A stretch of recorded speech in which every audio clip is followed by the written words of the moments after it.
கதை கேட்க நீங்க வந்துட்டீங்களா? கதை சொல்ல நானும் வந்துட்டேன். நம்ம ஆல்ரெடி பார்த்துட்டு இருக்க சைனீஸ் டிராமாவோட அடுத்த பார்ட் தான் பார்க்க போறோம். வீடியோக்குள்ள போறதுக்கு முன்னாடி எப்பயும் சொல்றது தான் இப்பயும் சொல்றேன். எஸ் வாய்ஸ் ஓவரை சப்ஸ்கிரைப் பண்ணுங்க, பார்த்ததுக்கு அப்புறம் லைக் பண்ணுங்க. மறக்காம போறதுக்கு முன்னாடி எக்ஸ்பிளனேஷன் எப்படி இருக்குன்னு சொல்லிட்டு கமெண்ட் பண்ணிட்டு போங்க. இந்த எபிசோட் எதுல ஸ்டார்ட் பண்றோம் அப்படின்னு பார்த்தா, ஹீரோயின் தான் படிக்கட்டுல இருந்து விழுந்துடுறா இல்லையா, அவளை கொண்டு வந்து ஹாஸ்பிட்டல்ல சேர்த்திருக்காங்க. அங்க வந்து சுமி தான் வெயிட் பண்ணிட்டு இருக்கா. சர்ஜரி எல்லாம் முடிஞ்சு ஹீரோயின் வந்து வெளியில வந்துகிட்டு இருக்கா. அப்போ இவளுக்கு எப்படி இருக்கு அப்படின்னு கேட்கும் போது, இன்னும் அவங்க கொஞ்ச நேரம் மயக்கத்துல தான் இருப்பாங்க, அவங்க எழுந்ததுக்கு அப்புறம் தான் எதுவும் சொல்ல முடியும் அப்படின்னு சொல்லிடுறாங்க. ரொம்ப நேரம் கழிச்சுதான் ஹீரோயின் கண்ணை திறக்கிறா. அப்ப வந்து எழுந்த உடனே என்னோட குழந்தை எப்படி இருக்குன்னு கேக்குறா. அப்ப உடனே நீ எதுவுமே சாப்பிடல, கொஞ்சமா ஜூஸ் ஆகுது இப்ப குடிக்கிறியா, டாக்டர் நீ எழுந்த உடனே எதனா சாப்பிடணும்னு சொன்னாங்க அப்படின்னு சொல்றா. உடனே மறுபடியும் ஹீரோயின் குழந்தை எப்படி இருக்குன்னு கேக்குறா. நீ ஃபர்ஸ்ட் வந்து உன்னோட உடம்பதான் இப்போதைக்கு பார்க்கணும், நீ வந்து மனசளவுலயும் உடம்பளவுலயும் இப்ப ரொம்ப பாதிக்கப்பட்டிருக்க, ஃபர்ஸ்ட் உன்னை பத்தி கவலைப்படு அப்படின்னும் போது ஹீரோயினுக்கு டவுட் வந்துடுது. தயவு செஞ்சு என் குழந்தைக்கு என்ன ஆச்சுன்னு ஃபர்ஸ்ட் சொல்லு அப்படின்னு சொல்லி டென்ஷன் ஆக ஆரம்பிக்கிறா. அப்போ உடனே நம்ம சுமி என்ன பண்றான்னா ஓன்னு அழ ஆரம்பிச்சிடுறா. அதுலயே அவளுக்கு புரிஞ்சிடுது. பாவம் ஹீரோயின் பயங்கரமா கதறி கதறி அழ ஆரம்பிச்சிடுறா. அப்போ உடனே சுமி என்ன சொல்றேன்னா, உனக்கு இப்போதைக்கு வந்துட்டு ரெஸ்ட் தேவை, தயவு செஞ்சு உன்னோட உடம்ப பத்தி கவலைப்படு, இவ்வளவு அளவு நீ டென்ஷன் ஆக கூடாது அப்படின்னு சொல்றா. ஆனா இவளுக்குமே அழ தாங்க முடியல, இவளுமே கட்டி பிடிச்சு அழ ஆரம்பிச்சிடுறா. எங்க ஃப்ரெண்டையும் புருஷன்காரனையும் காட்டுறாங்க. அப்ப அவ வந்து அப்படியே சும்மா ஷோல்டர் எல்லாம் ப்ரெஸ் பண்ணி விட்டுக்கிட்டு என்ன கேக்குறா அப்படின்னு பார்த்தா, நீ வந்து உன் பொண்டாட்டி கிட்ட என்ன பேசிக்கிட்டு இருக்கியா அப்படின்னு கேக்குறா. இல்ல நான் பேசுறது இல்லை, என்ன பிரச்சனை அப்படின்னு இவன் கேக்குறான். இல்ல நான் சும்மா தான் கேட்டேன் அப்படின்னு சொல்றா. அதாவது இவ பண்ண வேலை இவனுக்கு தெரிஞ்சிச்சா இல்லையா அப்படின்னு சொல்லிட்டு டெஸ்ட் பண்றா. உடனே சந்தோஷமாயிட்டு நாளைக்கு நம்ம 2 பேரும் ஷாப்பிங் போலாமா, டின்னர் போலாமா அப்படின்னு சொல்லிட்டு எக்கச்சக்கமா வந்துட்டு இவன் கிட்ட ரொமான்ஸ் பண்ண ஆரம்பிச்சிடுறா. அவன் என்ன சொல்றானா, எனக்கு வந்துட்டு வேலை இருக்குமா, ஷூட்டிங் இருக்கு, கண்டிப்பா இப்போ இருக்க இந்த சின்ன சின்ன கேரக்டர் எல்லாம் நான் விடாம இருக்கணும், இல்ல அப்படின்னா இப்போதைக்கு வேற எந்த சான்ஸுமே கிடைக்காம போயிடும், நான் என்னோட கார்டு கொடுக்குறேன், எனக்கு நாளைக்கு வந்துட்டு பேமெண்ட் கிரெடிட் ஆயிடும், அதனால இந்த கார்டை எடுத்துட்டு போயிட்டு நீ வந்து என்ன வேணுமோ வாங்கிக்கோ, என்ன சாப்பிடணுமோ சாப்பிடு அப்படின்னு சொல்லி இந்த கார்டை கொடுக்குறான். அவ்வளவு இவங்க 2 பேருக்குள்ள வேற என்ன தேவை, இவன் கிட்ட இருந்து இவளுக்கு ஒண்ணு தேவை, இவ கிட்ட இருந்து இவனுக்கு ஒண்ணு தேவைன்ற மாதிரி உடனே அவங்க 2 பேரும் ரொமான்ஸ் பண்ண ஆரம்பிச்சிடுறாங்க. ஹீரோயின் டிஸ்சார்ஜ் ஆகி வீட்டுக்கு வந்துடுறா. வந்த உடனே வந்துட்டு அவ அந்த குழந்தைக்காக ரெடி பண்ணா இல்லையா ரூம், அந்த ரூம்க்கு வந்துட்டு எல்லாத்தையும் பார்த்து பார்த்து பயங்கரமா அழுதுகிட்டு இருக்கா. இதுக்கு மேலேயும் வந்து இவங்களை சும்மா விடுவாளா இவ என்ன பண்றான்னா, அந்த கம்பெனி டைரக்டர் இருக்கா இல்லையா, அவளை போய் பாக்குறதுக்காக போறா. இவதான் வந்திருக்கா அப்படின்னு அவளுக்கு தெரியல. நம்ம ஹீரோயின் அந்த இடத்துல பார்த்த உடனே அவ மூஞ்செல்லாம் மாறி போயிடுது. இருந்தாலும் எதுக்காக என்ன பார்க்க வந்திருக்கீங்க, என்ன வேணும் அப்படின்னு கேட்கும் போது அப்ப ஹீரோயின் என்ன சொல்றான்னா, என் புருஷனையும் என்னோட ஃப்ரெண்டையும் வந்துட்டு ஒண்ணுமே இல்லாம ஆக்கணும், அதுக்கு நீ தான் எனக்கு ஹெல்ப் பண்ணணும், அவங்க 2 பேருக்கும் எந்த சான்ஸுமே கிடைக்க கூடாது அப்படின்னு சொல்றா. அதுக்கு அந்த டைரக்டர் என்ன சொல்றா அப்படின்னா, நீங்க சொல்றதும் நீங்க இருக்கிற கோபமும் வந்து எனக்கு புரியுது, உங்களுக்கு அவங்க துரோகம் பண்ணிட்டாங்க, என்னால வந்து இதை உங்ககிட்ட சொல்ல முடியல, அதனால வந்து என் மேலேயும் நீங்க கோபமா இருக்கலாம், அதுக்கு நீங்க என்ன திட்ட கூட செய்யலாம், ஆனா இந்த மாதிரி விஷயத்த செய்ய சொல்லக்கூடாது, என்னால செய்யவும் முடியாது அப்படின்னு சொல்றா. அப்ப ஹீரோயின் என்ன பண்றானா, இதை பார்த்ததுக்கு அப்புறமாவது நீ செய்வியான்னு பாப்போம் அப்படின்னு சொல்லிட்டு ஒரு போட்டோவை காட்டுறா. ஆக்சுவலா இவ என்ன பண்றா அப்படின்னா, இந்த இடத்துல வந்துட்டு நடிக்கிறதுக்காக வருவாங்க, அவங்களுக்கு சான்ஸே கிடைக்காது இந்த கம்பெனிலன்றதுனால இவ இல்லீகலா வேற ஒரு கம்பெனி கூடயும் கான்டாக்ட் வச்சுக்கிட்டு இங்க வர ஹீரோஸா ட்ரை பண்றவங்க, ஹீரோயினுக்கா ட்ரை பண்றவங்க எல்லாம் அங்கேயே அவ அனுப்பி வச்சிட்டு இருக்கா. இது எல்லாத்தையுமே உன் கம்பெனில உன் ஓனர் கிட்ட சொன்னா உனக்கு இப்பவே வேலை போயிடும் அப்படின்னு சொல்லி ஹீரோயின் மிரட்டுறா. இப்ப நான் என்னதான் பண்ணணும்னு நீங்க நினைக்கிறீங்க அப்படின்னு சொல்லி இதை கேக்குறா. ரொம்ப சிம்பிள், இப்போ வந்து அவங்க 2 பேரும் செஞ்சுக்கிட்டு இருக்க எந்த வேலையும் அவங்களுக்கு இருக்க கூடாது, அவங்களுக்கு எந்த ஒரு கேரக்டருமே கிடைக்க கூடாது அப்படின்னு சொல்றா. புருஷன்காரன் ஷூட்டிங்காக மேக்கப் எல்லாம் போட்டுக்கிட்டு இருக்கான். அப்ப ஃப்ரெண்டுக்காரி போன் பண்றா. அந்த கார்டை எடுத்துட்டு போய் தேய்ச்சேன், அங்க வந்துட்டு பேமெண்டே இல்ல, பேலன்ஸே இல்லன்னு சொல்லி வந்துருச்சு, எனக்கு ரொம்ப அசிங்கமா போயிடுச்சு அப்படின்னு கத்துறா. இல்லையே இந்நேரம் பேமெண்ட் அனுப்பி இருக்கணுமே அப்படின்னு சொல்லிட்டு டைரக்டருக்கு கால் பண்றான். பார்த்தா டைரக்டரோட நம்பர் சுவிட்ச் ஆஃப் வருது. சரி ஷாட்டுக்கு டைம் ஆயிடுச்சு அப்படின்னு சொல்லி அவன் போய் நிக்கும் போது டைரக்டருக்கு ஏதோ ஒரு கால் வருது. அவர் அந்த காலை பேசின உடனே வந்து ஷூட்டிங்கே வந்து கேன்சல் பண்ணிடுறாரு. என்னாச்சு, எதுக்காக வந்து ஷூட்டிங் எல்லாம் வந்து பேக்கப் பண்ணிட்டீங்க அப்படின்னு சொல்லி இவன் போய் கேட்கும் போது, எனக்கு தெரியாது, நீங்க கம்பெனில தான் கேட்கணும், நீங்க உங்க கம்பெனில போய் கேளுங்க அப்படின்னு சொல்றான். அங்க போனா கம்பெனி ஓனர் என்ன சொல்லிட்டாருன்னா, இந்த ஷூட்டிங் மட்டும் இல்லப்பா, இனிமே நீ எந்த ஷூட்டிங்கும் பண்ண முடியாது, இந்த கம்பெனில நீ வேலையே செய்ய முடியாது அப்படின்னு சொல்றாரு. எதுக்காக நீங்க இப்படி சொல்றீங்க, என்ன ஆச்சு அப்படின்னு கேட்கும் போது, இவனும் இவனோட கேர்ள் ஃப்ரெண்டும் 2 பேரும் சேர்ந்துகிட்டு தானே அந்த ஹீரோவை பத்தி எல்லாத்தையும் வெளியில விட்டாங்க. அது வந்து இவங்களுக்கு தெரிஞ்சிடுச்சு. அது வேற யாரும் இல்ல, நம்ம கம்பெனி டைரக்டர் தான் வந்துட்டு சொல்லியிருக்கா. சோ எப்ப நீ ஏன் கம்பெனில வேலை செய்யறவனை பத்தியே இந்த மாதிரி வெளியில விட்டியோ, எப்பனாலும் கண்டிப்பா வந்து என்ன பத்தி கூட நீ வெளியில விடுவ, உன்னை நம்ப முடியாது, இனிமே இந்த கம்பெனில உனக்கு வேலையே கிடையாது, மரியாதையா வெளியில போ அப்படின்னு சொல்லி துரத்தி விட்டுறாங்க. இவனுக்கா ஒண்ணுமே புரியல. டைரக்டர் வீட்டுக்கு கிளம்புற அந்த டைமுக்கு வேக வேகமா அவளோட கார்ல போய் இவன் ஏறிடுறான்.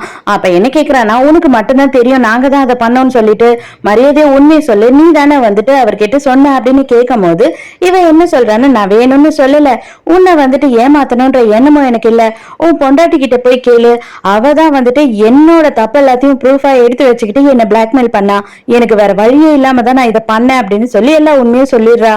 இங்க ஹீரோயினா பாவம் தூக்கமும் இல்லாம ரொம்ப கஷ்டப்படுறா. மாத்திரை போட்டா கூட அவளுக்கு தூக்கம் வர மாட்டுது. அதோட மறுநாள் என்ன ஆகுது அப்படின்னு பார்த்தா, ஹீரோயின் வந்துட்டு ஒரு ஸ்டேஜ் டிராமாவுக்காக ரெடி ஆயிட்டு இருக்கா. அங்க செட்டிங் எல்லாம் ரெடி பண்ணிக்கிட்டு இருக்காங்க. அந்த டைமுக்கு புருஷங்காரன் அங்க வரான். உன்கிட்ட கொஞ்சம் தனியா பேசணும் அப்படின்னு சொல்றான். நம்ம 2 பேருமே பேசி தானே பிரிஞ்சோம், எதுக்காக நீ இந்த மாதிரி ஒரு வேலையை பண்ண, நீ எதுக்காக நான் உயிரோட கூட இருக்க கூடாதுன்னு நினைக்கிறியா என்ன அப்படின்னு சொல்லி இவன் கேக்குறான். அதுக்கு இவன் என்ன சொல்றானா, நீ என்ன எனக்கு கொஞ்சம் நெஞ்சமான துரோகமா பண்ணிருக்க, உனக்கு மன்னிப்பு கொடுக்கற அளவுக்கு எதனா பண்ணிருக்கியா என்ன, கண்டிப்பா என் லைஃப்ல நான் உன்னையும் சரி அவளையும் சரி மன்னிக்கவே மாட்டேன், நீங்க 2 பேரும் செத்தா கூட நான் கவலைப்பட மாட்டேன், இன்ஃபேக்ட் நான் நீங்க 2 பேரும் போயிடணும், அது என் கண்ணு முன்னாடி சாகணும், நீங்க நரகத்துக்கு போய் அவஸ்தைப்படணும், இது எல்லாத்தையும் நான் பார்க்கணும்னு ஆசைப்படுறேன் அப்படின்னு சொல்றா. எதுக்கு இந்த மாதிரி சைக்கோ மாதிரி நடந்துகிட்டு இருக்க, உண்மையா சொல்ற, இதோட வந்து உன் பிரச்சனை எனக்கு தேவையில்லை, என் பிரச்சனை உனக்கு தேவையில்லை, நம்ம 2 பேருமே அவங்கவுங்க வேலையை பார்த்துக்கிட்டு போயிடுவோம், இனிமே இதுல தலையிடாத அப்படின்னு சொல்லும் போது அப்ப அவ என்ன சொல்றானா, அப்ப என் குழந்தைக்கு என்ன பதில் சொல்ற நீ அப்படின்னு கேக்குறா. இவன் என்ன கேக்குறானா, எனக்கு என்ன நீ புரியவே இல்லையே, நீ என்ன சொல்ற அப்படின்னு இவன் கேக்குறான். ஆக்சுவலா இவனுக்கு இந்த விஷயமே தெரியல, ஏதோ மிஸ் அண்டர்ஸ்டாண்டிங் ஆயிருக்கு, என்னன்னு சொல்ல அப்பதான் எனக்கு புரியும் அப்படின்னும் போது இவ என்ன பண்றானா, இவனை அசிங்கமா திட்டுறா. அவனுக்கு அப்படியே வெறி ஏறுற மாதிரி ரொம்ப கேவலமா அவங்க குடும்பத்தையே வந்து இழுத்து வச்சு திட்டுறா. உடனே இவன் என்ன பண்றானா, செம்ம காண்ட் ஆயிட்டு அவளை பிடிச்சு ஒரு தள்ளுறான். அப்படியே ஹீரோயினுக்கு தலையில அடிபட்டு பயங்கரமா ரத்தம் வருது. அப்படியே லைட்டா எழுந்து இவனை பாக்குறா. ஆனா இவளுக்கு கோவம் வரல, சிரிப்பு தான் வருது. அவ சிரிக்கிறா. அடியே ஏண்டி சிரிக்கிற அப்படின்னு இவன் முடிக்க ஆரம்பிச்சிடறான். அதுக்கப்புறம் தான் அந்த ஸ்டேஜோட ஸ்கிரீன் வந்து விலகுனா அப்புறம் பார்த்தாதான் தெரியுது, எக்கச்சக்கமான ஆளுங்க அங்க வெயிட் பண்ணிக்கிட்டு இருக்காங்க. மொத்த பேரும் வீடியோ எடுக்க ஆரம்பிச்சிடுறாங்க, மொத்த பேரும் போட்டோ எடுக்க ஆரம்பிச்சிடுறாங்க. அப்ப ஹீரோயின் ஒரு ஆக்ட போடுறா, போலீஸ்க்கு போன் பண்ணுங்க, போலீஸ்க்கு போன் பண்ணுங்கன்னு கத்துறா. அடுத்த சீன்ல 2 பேரும் போலீஸ் ஸ்டேஷன்ல இருக்காங்க, போலீஸ் விசாரிச்சுக்கிட்டு இருக்காங்க. அப்ப வந்து என்ன வேணுமா உங்களுக்கு, நீங்க வந்து அவரை மன்னிக்கிறதுக்கு தயாரா இருக்கீங்களா அப்படின்னு சொல்லி பேச்சுவார்த்தை நடத்துறாங்க. ஹீரோயின் என்ன சொல்றான்னா, சான்ஸே இல்ல, இவனை நான் எந்த காரணத்தை கொண்டும் மன்னிக்க மாட்டேன், எனக்கு வந்து இவன் ஜெயிலுக்கு போகணும், ஜெயில வந்து அவஸ்தைப்பட்டு சாவணும் அப்படின்னு சொல்றா. சார் சான்ஸே இல்ல சார், இவ வந்து வேணும்னே என்ன உசுப்பேத்துற மாதிரி பேசினா, அதனாலதான் நான் கோவப்பட்டு அடிச்சுட்டேன் அப்படின்னு சொல்லி இவன் சொல்றான். நீங்க என்ன சொன்னாலும் அது எடுபடாது, நீங்க பொது இடத்துல உங்க பொண்டாட்டியே காயம் படுற அளவு அடிச்சிருக்கீங்க அப்படின்னு சொல்லிட்டு பயங்கரமா அவரும் திட்ட ஆரம்பிச்சிடுறாரு. ஒப்புக்கு இவனை என்ன பண்றானா, சரி சரி சாரி அப்படின்னு சொல்றான். நீ சாரி இல்லப்பா, நீ என்ன சொன்னாலும் சரி, என் காலில் விழுந்து புரண்டாலும் சரி, அந்த சாரியை என்னால ஏத்துக்க முடியாது, நீ வந்து ஜெயிலுக்கு தான் போகணும் அப்படின்னு சொல்லிடுறா ஹீரோயின். இத பாரு, நீ ஏதோ என்ன தப்பா நினைச்சுக்கிட்டு இருக்க, ஏதோ மிஸ் அண்டர்ஸ்டாண்டிங் இருக்கு, கண்டிப்பா வெளியில போனதுக்கு அப்புறம் நம்ம இது எல்லாத்தையுமே பேசி தீர்த்துக்கலாம், எனக்கு நீ சொல்ற விஷயம் என்னன்னு புரியல அப்படின்னு கேட்கும் போது, என் புள்ளைய கொன்னுட்டு ஒரு விஷயமும் நடக்காத மாதிரியும் ஒன்னும் தெரியாத மாதிரியும் நடிக்கிறியே, கண்டிப்பா உனக்கு ஆஸ்கார கொடுக்கணும்டா அப்படின்னு சொல்றா. இப்பதான் அவனுக்கு இந்த விஷயம் தெரிஞ்சு அப்படியே ஷாக் ஆகுறான். என்னது, குழந்தை இறந்துடுச்சா அப்படின்னு. ஏய், ரொம்ப நீ ஆக்ட் எல்லாம் போடாத, நீ தயவு செஞ்சு ஜெயிலுக்கு போடா நாயே அப்படின்னு சொல்லிட்டு இங்க இருந்து இவ கிளம்பி போயிடுறா. துணி வந்து ஹீரோயினை கூட்டிட்டு வந்து அவ வீட்டுல விடுறா. தயவு செஞ்சு அடுத்து என்ன பண்ணலான்ட்டு யோசிக்காம நீ ரெஸ்ட் எடு, உன்னோட உடம்பு தான் முக்கியம் அப்படின்னு சொல்லும் போது, எனக்கு தூக்கம்ன்றதே வரதில்ல, எப்ப என் குழந்தை போச்சோ அதோட எனக்கு தூக்கமே வரல, அவ இருக்க வேணாம் அப்படின்னு நினைச்சேன், அப்ப வந்துட்டு அவ இருக்கணும்னு சரின்னு ஆசைப்பட்டேன். ஆனா எப்போ அவ இருக்கணும்னு ஆசைப்பட்டனோ அப்ப அவ என்னை விட்டு போயிட்டா அப்படின்னு சொல்லி அந்த குழந்தைய பத்தி பேசிக்கிட்டு இருக்கா. எங்க சுமியோட வீட்டுக்கு மறுபடியும் புருஷங்காரன் வரா. எதுக்கு நீ சும்மா சும்மா இங்க வந்துகிட்டு இருக்க அப்படின்னும் போது, இன்னும் நான் சில பொருள் எல்லாம் எடுக்க வேண்டியிருக்கு, அதுக்காக தான் வந்தேன் அப்படின்னு சொல்றான். உள்ள வந்ததுக்கு அப்புறமா என்ன சொல்றேன்னா, கண்டிப்பா நம்ம 2 பேரும் சேர்ந்து வாழறதுக்கு சான்ஸே இல்லையா, நான் வந்து இப்பதான் உணர்றேன், எவ்வளவு பெரிய தப்பு பண்ணிட்டேன்னு உணர்றேன், தயவு செஞ்சு என்ன மன்னிச்சிடு அப்படின்னு சொல்லி கேக்குறான். ஏய், எதை எடுக்கணும்னு தானே சொல்லிட்டு உள்ள வந்த, என்ன எடுக்கணுமோ எடுத்துக்கிட்டு மரியாதையா கிளம்பு, இதுக்கு மேல இந்த சீன் எல்லாம் இங்க போட்டுக்கிட்டு இருக்காது அப்படின்னு சொல்லிட்டு இவர் சமயம் மொக்க பண்றா. அப்ப என்ன ஆகுதுன்னா, மேல இருந்து ஒரு பூஜாடி வந்து கீழே விழ வருது. உடனே அப்படியே ஹீரோ மாதிரி நடுவுல பூந்து இவளை காப்பாத்திட்டு அவன் மண்டையில அடிபட்டு ரத்தம் வர ஆரம்பிச்சிருது. என்ன ஆயின்மெண்ட் எடுத்துட்டு வரேன் அப்படின்னு சொல்றா. இல்ல இல்ல, எனக்கு இது ஒரு பிரச்சனையும் கிடையாது, உனக்கு ஒண்ணும் ஆகல இல்ல, தயவு செஞ்சு என்ன புரிஞ்சுக்கோ, நம்ம 2 பேரும் சேர்ந்து வாழலாம், இதுக்கு மேலேயும் வந்துட்டு நான் இந்த மாதிரிலாம் நடந்துக்க மாட்டேன், உண்மையாவே நான் தெரிஞ்சிட்டேன் அப்படின்னு சொல்லிட்டு இவன் அப்படியே கெஞ்சி கேட்டுக்கிட்டு இருக்கான் இவகிட்ட. இவரோட நடிப்பா இல்ல உண்மையான்னு தெரியல, எல்லாம் மீறி போகுது, என்ன அடிக்கணுமா அடி, என்ன மிதிக்கணுமா மிதி, என்ன வேணாலும் பண்ணு, தயவு செஞ்சு என்ன விட்டுட்டு மட்டும் போயிடாத அப்படின்னு கெஞ்சிக்கிட்டு இருக்காரு. ஆனா கடைசியா இவளோட மனசுமே மாறிடுது. இவளுமே என்ன சொல்றா அப்படின்னா, ஓகே எனக்கு வந்துட்டு உனக்கு ஒரு சான்ஸ் கொடுக்கலான்னு தான் தோணுது, கடைசியா ஒரே ஒரு சான்ஸ் தான், இதுலயும் நீ பிரச்சனை பண்ணினா கண்டிப்பா அதுக்கப்புறம் நம்ம ஒன்னா இருக்க முடியாதுன்னு சொல்லும் போது இவனுக்கா செம சந்தோஷம். ஹீரோயின மீடியால பூரா இன்டர்வியூ எடுக்கிறாங்க. இவன் என்ன சொல்றான்னா, என்னோட ஹஸ்பண்டும் என் ஃப்ரெண்டும் சேர்ந்து எனக்கு துரோகம் பண்ணிட்டாங்க, இவ்வளவு நாளுமே வந்துட்டு நான் எதுவுமே தெரியாம இவங்க 2 பேரையுமே நம்பிக்கிட்டு வாழ்ந்துகிட்டு இருந்தேன்னு சொல்லிட்டு எல்லா உண்மையை சொல்லிடுறா. என்ன கொஞ்சம் உப்பு காரம் புளி எல்லாம் போட்டு கொஞ்சம் அசத்தலா மசாலா தூக்கலா வந்து பேசுறா. அதே நேரத்துக்கு புருஷங்காரனோட ஓனரை காட்டுறாங்க. அந்த ஏஜென்சி ஓனர் இருக்காரு இல்லையா, அவர் என்ன சொல்றாருன்னா, எப்ப இவன் தப்பானவன் தெரிஞ்சதோ அப்பயே அவனை வேலையை விட்டு நாங்க தூக்கிட்டோம், அதே மாதிரிதான் அவளையுமே வேலையை விட்டு தூக்கிட்டோம் அப்படின்னு சொல்றாரு. ஃப்ரெண்டுக்காரியோட வீட்டை சுத்தியும் வந்து மீடியா ஆளுங்க தான் நின்னுகிட்டு இருக்காங்க. இவளால வெளியில எங்கேயுமே போக முடியல. சோசியல் மீடியால எல்லாம் இவங்க 2 பேரையும் வச்சு கிழின்னு கிழிக்க ஆரம்பிச்சுட்டாங்க. இவளும் வந்துட்டு ஃபேக் ஐடியில இருந்து அவங்க நல்லவங்க, அவங்க சூப்பர் அப்படி இப்படின்னு இவ அனுப்புறா. அந்த ஃபேக் ஐடியிலயும் போய் அசிங்க அசிங்கமா இவளை திட்டிக்கிட்டு இருக்காங்க.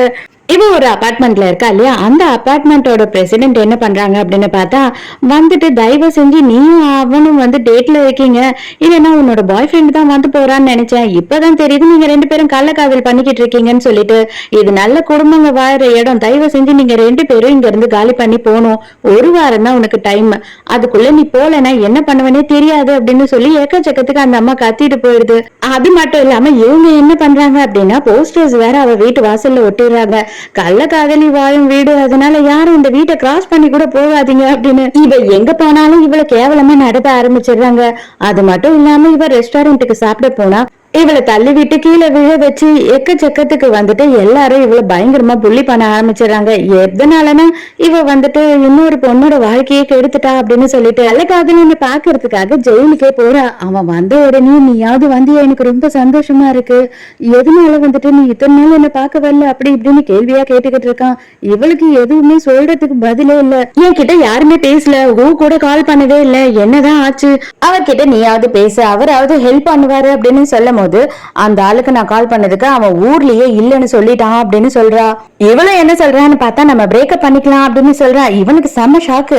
என்ன நீ இப்படி பேசுற அப்படின்னு சொல்லி கேட்கும் போது, இதுக்கு மேல நீ வெளியில வந்த பிறகு கூட உனக்கும் எனக்கும் லைஃப் எப்படி இருக்கும்னு நீ யோசித்து பாத்தியா, கண்டிப்பா நல்லா இருக்காது, அது மட்டும் இல்லாம நீ வெளில வந்ததுக்கு அப்புறம் உனக்கு வேலையே கிடைக்க போறது இல்ல, இதுக்கு மேல நம்ம 2 பேரும் சேர்ந்து இருந்தா என்ன பண்ண போறோம், நானாவது தனியா இருந்தேன்னா அப்பவாவது எனக்கு ஏதாவது வேலை கிடைக்கும் அப்படின்னு சொல்றா. உடனே இவன் என்ன கேக்குறான்னா, அவ அபார்ஷன் ஆயிடுச்சுன்னு சொன்னா அதுக்கு காரணம் நீ தான் என்ன திட்டினா, அதுக்கு என்ன ரீசன் அப்படின்னு கேட்கும் போது, என்னது அவ குழந்தை இறந்து போனதுக்கு நான் எப்படி ரீசன் ஆவேன், அவ தான் என்னை இப்படி எல்லாம் பண்ணி வச்சிருக்கா பாரு அப்படின்னு சொல்லிட்டு இவளுக்கு அடிப்பட்டதெல்லாம் காட்டுறா. இல்ல கண்டிப்பா நான் உன்னை நம்புறேன், நான் வந்து உன்னை சந்தேகப்படல, கண்டிப்பா அவதான் வேணும்னே நம்ம 2 பேரையும் பிரிக்கணும்னு இதெல்லாம் பண்ணிருக்கா, தயவு செஞ்சு நீ மட்டும் என்னை விட்டுட்டு போயிடாத அப்படின்னு கெஞ்சுறான்.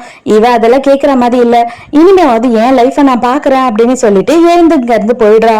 இந்த வாட்டி அந்த அம்மாக்காரி வந்து அந்த குழந்தைய பிடிச்சி திட்டிக்கிட்டே இருக்கா. இந்த டைமுக்கு வந்து ஃப்ரெண்டுக்காரி என்ன பேசுறானா, உன்னால புள்ள வளர்க்க முடிஞ்சா பெத்துக்க, இல்லன்னா எதுக்கடி நீ எல்லாம் பெத்துக்கிற, ஆம்பளை பையன் மட்டும்தான் பையன் நமக்கு பொண்ணெல்லாம் பிறந்தா அதெல்லாம் உயிருக்கு கணக்கே கிடையாது அப்படின்ற மாதிரி கேவலமா நடத்துற, நீ எல்லாம் எதுக்கடி புள்ள பெத்துக்கிறேன்னு சொல்லிட்டு அவளை கேவலமா திட்டிட்டு போயிடுற. இந்த சுமியோட புருஷக்காரன் அடடடா அவளை எழுந்துக்கும் போதே வந்து சர்ப்ரைஸா கொடுக்குறான்.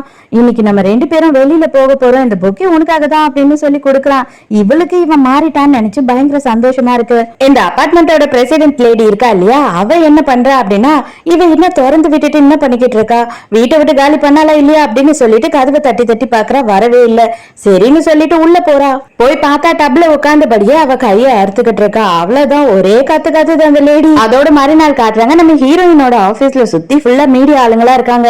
இவங்க எல்லாம் எதுக்குடா வந்திருக்காங்க அப்படின்னு பார்த்தா, இந்த ஃப்ரெண்டுக்காரி இருக்கா இல்லையா, உங்க எல்லாரும் எதிர்க்கையும் நான் வந்து அவகிட்ட மன்னிப்பு கேட்க போறேன் அப்படின்னு சொல்லி சீனை போடுறதுக்காக தான் இங்க கூட்டிட்டு வந்திருக்கா.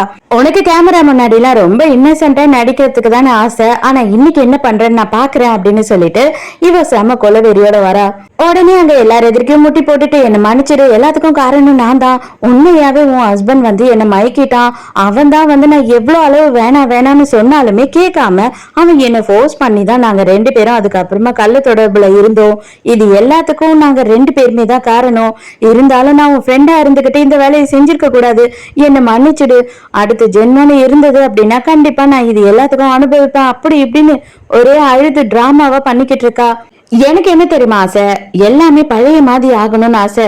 அதாவது நம்ம வந்து ஃப்ரெண்ட்ஸா இருக்கும் போது எனக்கு கல்யாணம் ஆனப்போ, ஏன்னா அப்ப இருந்து இந்த விஷயம் எனக்கு தெரிஞ்சிருந்ததுன்னு வச்சுக்கோயேன், உன்னை விட்டும் என் புருஷனை விட்டும் ரொம்ப தள்ளியே இருந்திருப்பேன். என்னோட வாழ்க்கை நல்லபடியா இருந்திருக்கும். உன்னோட மன்னிப்பெல்லாம் எனக்கு தேவையே இல்லை, நான் உன்னை மன்னிக்கவும் போறது இல்லை அப்படின்னு சொல்றா. உனக்கு நான் பண்ண துரோகத்துக்கு நான் சாகு வரைக்கும் துணிஞ்சிட்டேன், சாவியே பார்த்துட்டு வந்துட்டேன், ஆனா என்ன பண்றது, என்ன காப்பாத்திட்டாங்க.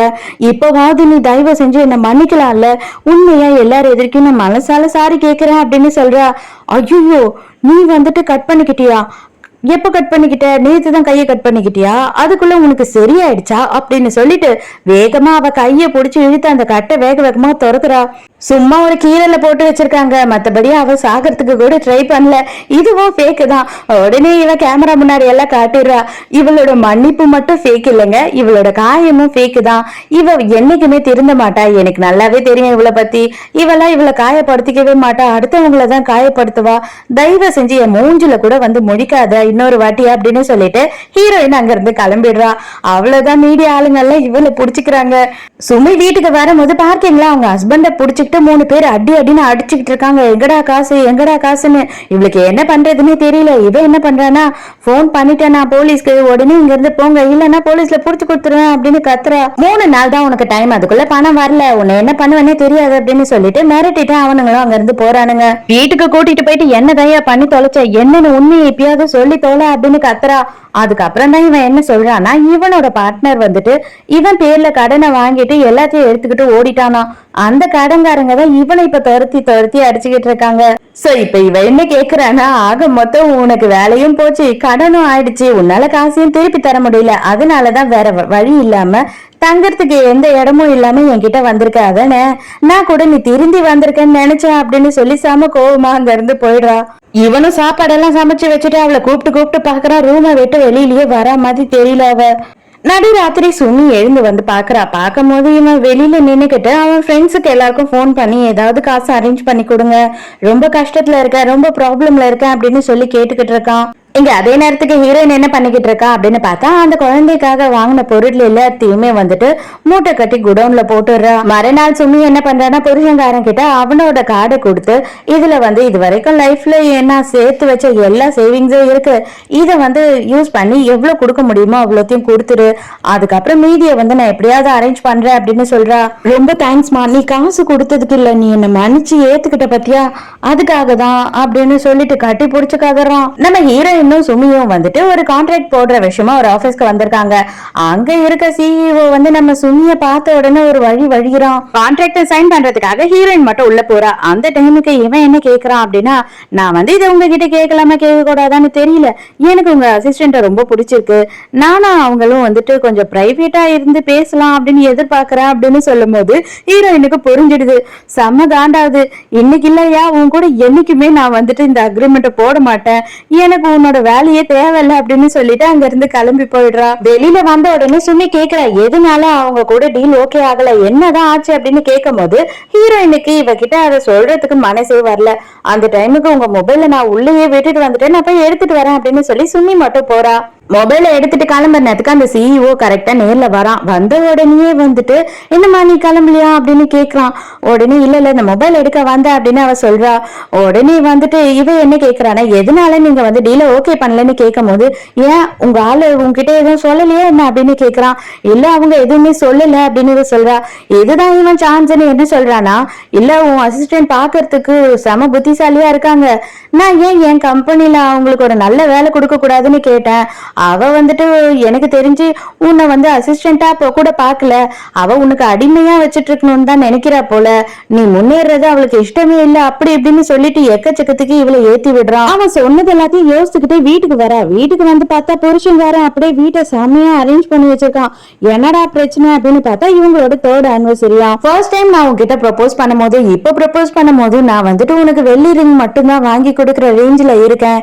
ஆனாலும் வந்துட்டு நான் அன்னைக்கும் உன்னை உண்மையாதான் காதலிச்சேன், இப்பவும் உன்னை உண்மையாதான் காதலிச்சேன். நடுவுல நான் ஏதோ புத்தி மாறி என்னென்னவோ பண்ணிட்டேன், தயவு செஞ்சு அது எல்லாத்துக்குமே என்ன மன்னிச்சிடு. ஆனா நான் இப்போ ஒண்ணுதான் உன்கிட்ட கேட்க போறேன், தயவு செஞ்சு என்ன டிவோர்ஸ் பண்ணிடு. இதுக்கப்புறம் நம்ம சேர்ந்து வாழறது நல்லதே கிடையாது. நான் ஒண்ணுமே இல்லை, இப்போதைக்கு 0. நான் வந்து உனக்கு இப்போ ஒரு பேர்டனா தான் இருப்பேன் அப்படின்னு சொல்றான். உடனே இவ என்ன சொல்றான்னா நான் ஹீரோயின் கிட்ட காசு கேட்கிறேன், அவ என்னோட க்ளோஸ் ஃப்ரெண்டு, கண்டிப்பா எனக்காக என்ன வேணாலும் அவ பண்ணுவா அப்படின்னு சொல்லும் போது இவனுக்கு வந்து ரொம்ப சந்தோஷமாயிடுது. உடனே இவனுமே அப்படியே சந்தோஷமா கட்டி பிடிச்சுக்கிறான், ரொம்ப தேங்க்ஸ் அப்படின்னு. அதே நேரத்துக்கு ஹீரோயினை காட்டுறாங்க. ஹீரோயின் ஒரு லைப்ரரியில உட்காந்து புக் படிச்சுக்கிட்டு இருக்கா. அப்ப பேக் சைட்ல புதுசா ஒரு கேரக்டரை காட்டுறாங்க. அது ஒரு பையன். அவன் வந்துட்டு இவளோட நாடகத்தை பார்த்துட்டு இவளையே தான் கழுவி ஊத்திக்கிட்டு இருக்கான், பயங்கரமா திட்டிக்கிட்டு இருக்கான். என்ன கதைலாம் இவங்களுக்கு எழுதி தெரியுமா தெரியாதானே தெரியலையே, ரொம்ப கன்றாவியா எழுதி வச்சிருக்கா, ரொம்ப மாதிரி எழுதி வச்சிருக்கா. அவ மட்டும் என் கையில மாட்டினா அவ்வளவுதான் அப்படின்னு சொல்லி இவளதான் செம திட்டிக்கிட்டு இருக்கான். இவனோட பேர் வந்து வின். இவனை இப்பதான் நமக்கு இன்ட்ரடியூஸ் பண்றாங்க புது கேரக்டரா. ஐயோ எங்க இவன் பார்த்து கண்டுபிடிச்சிருவானு சொல்லிட்டு பார்த்து பயந்துகிட்டே ஓடிடுறா ஹீரோயின் அங்க இருந்து. கடைசியில சுமி ரொம்ப தயங்கி ஹீரோயின் கிட்ட காசு கேட்டுறா. காசா என்ன ஆச்சு உனக்கு, எதனா ப்ராப்ளமா அப்படின்னு கேட்கும் போது எல்லா விஷயத்தையும் சொல்றா.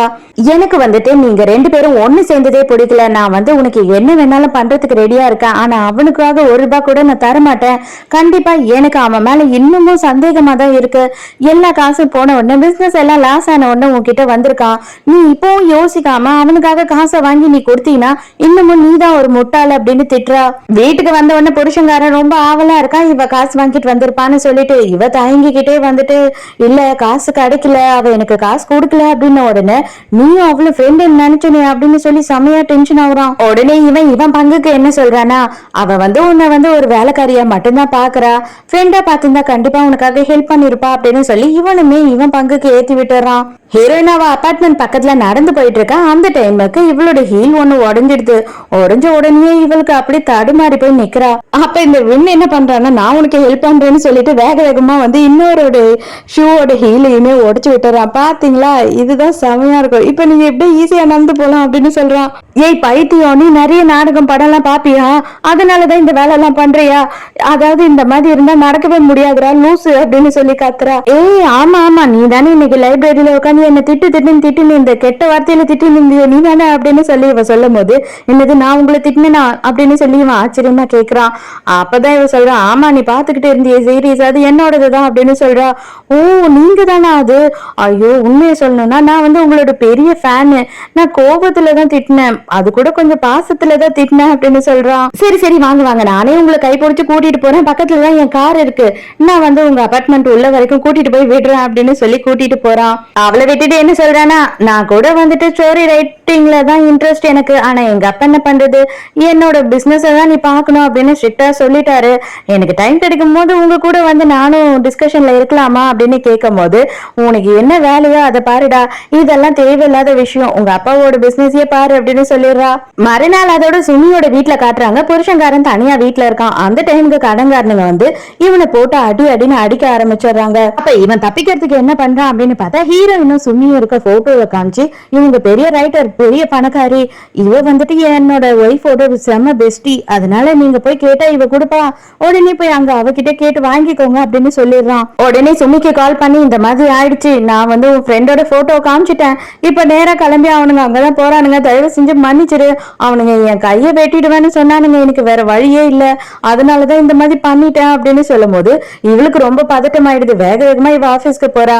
நேரா ஹீரோயினோட ஆபீஸ்க்கே போயிடுறானுங்க.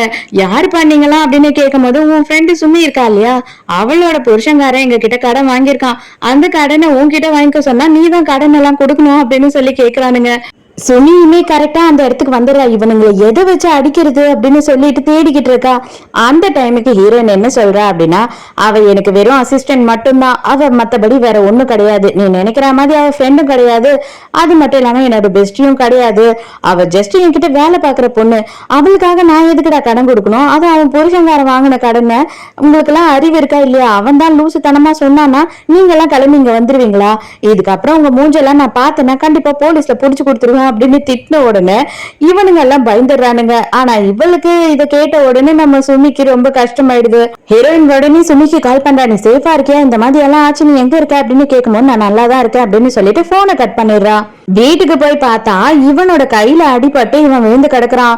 அதுக்கப்புறம் தான் இவ ஹாஸ்பிட்டலுக்கு எல்லாம் கூட்டிட்டு போய் சேர்த்ததுக்கு அப்புறம் என்ன தாண்டா ஆச்சு, போன்ல அப்பயே சொல்லிருக்கலாம்ல அப்படின்னும் போது, இல்ல அவனுங்க உங்க ஆபீஸ்க்கு போனானுங்களா, உன் ஃப்ரெண்டு கிட்ட கேட்டிருக்கானுங்க, அவ வெறும் என்கிட்ட வேலை செய்யற வேலைக்காரி மட்டும்தான் அப்படின்னு சொல்லி அனுப்பிட்டாங்களாம், அதனாலதான் அவனுங்க திரும்பி வந்து இந்த மாதிரி பண்ணிட்டானுங்க அப்படின்னு சொல்றான்.